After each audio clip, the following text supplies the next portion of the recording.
As the city of Rome grew ever larger, fires became a more and more mighty threat. Once Rome had become a metropolis, firefighting became an issue of utmost importance on the public agenda. Ancient Roman firefighting techniques were quite elaborate. Archaeological evidence and a handful of ancient texts even suggest the use of sophisticated water pumps. Because open fires were used for heating and lighting in almost every regular building, many could spark off an inferno. The growing population of Rome was squeezed into cheaply built and easily flammable apartment buildings, so-called insulae. These were prone to catch fire, burn down quickly, and spread flames across entire neighborhoods. Quote, almost daily, small fires broke out somewhere in the city, end quote, the historian Karl Wilhelm Weber informs us. It was not until the imperial era, decades after Rome had amassed hundreds of thousands of inhabitants, that the first professional firefighting troops were established. Earlier, residents relied on help from their neighbors and the regular night watch. Because the night watch had already more than enough work at hand to keep the public order in the nocturnal city, some rich Romans formed private firefighting squads. But the founders of those squads had rather dubious motives, and they never became popular.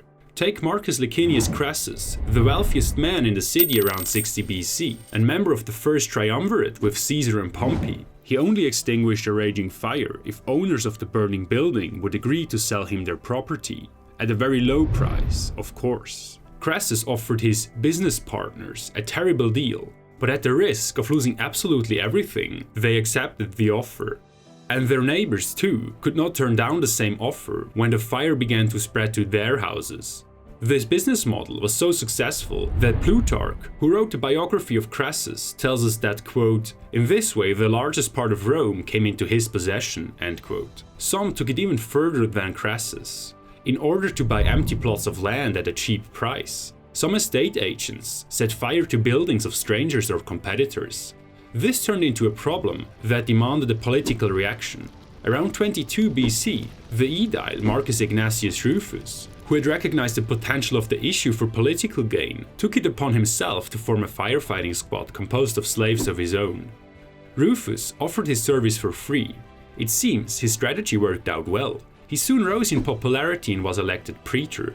His success was so blatant that the Emperor Augustus took notice of it. He saw a dangerous political competitor in Rufus. According to the ancient historiographer Velleius Paterculus, he quickly got rid of him. As a consequence, the emperor formed a public fire department himself, consisting of 500 slaves and commanded by an aedile.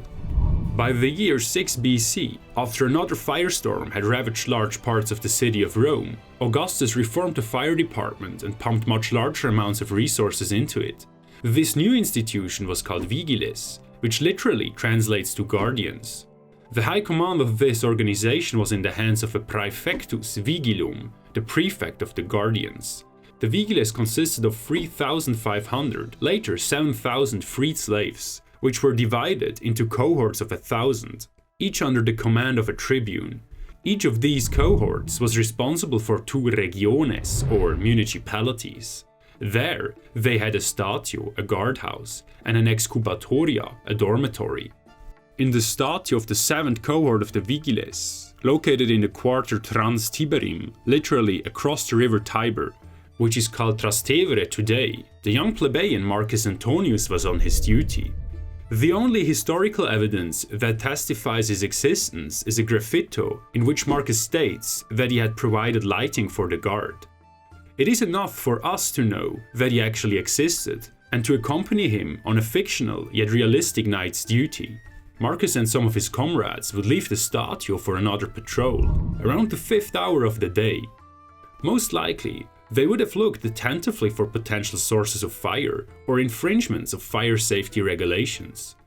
After a while, they might have come along a house in which an unattended hearth fire was burning. Marcus had a quick look and reminded the resident to keep an eye on his fire and admonished him to keep a bucket of water in his apartment, just in case. Although the vigiles only had the authority to advise people, their recommendations were followed because of very harsh repercussions against those negligent of fire protection. Of course, the most important task of the vigiles was the firefighting itself, but sometimes they were also assigned policing tasks. There are even some cases in which they were deployed as security forces or even as military troops.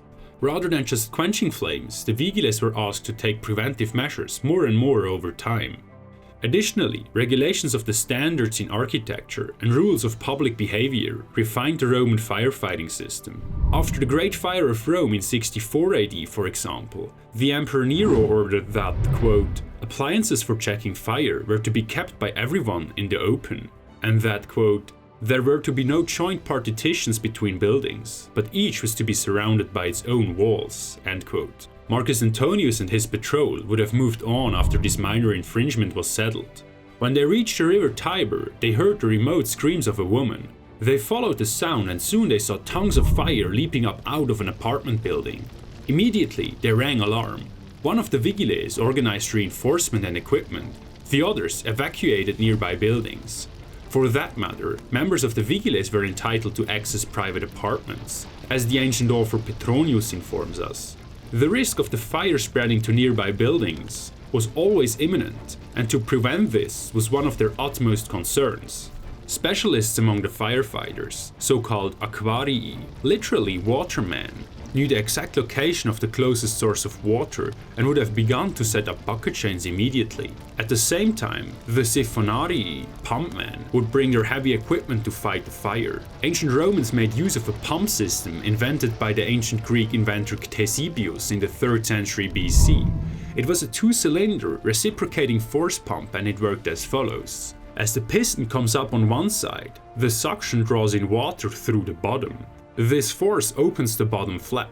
At the same time, on the other side, the force of the pressure of the downstroke closes the other bottom flap. So, the only place for the water to go is in this middle chamber through another flap.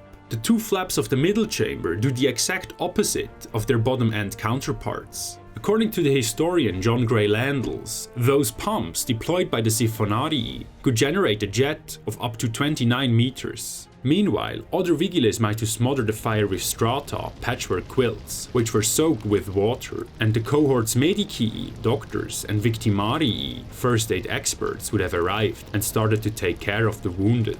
If the fire spread, in spite of all these efforts, the Vigiles might have tried to protect the buildings further away from the fire source with water or vinegar-soaked fire beaters, so-called cantones. Buildings too close to be saved were torn down in an attempt to contain the fire. Marcus Antonius and some of his comrades picked up axes, saws, hooks, as well as rods and hammers to break down these houses, as well as the ones already burning.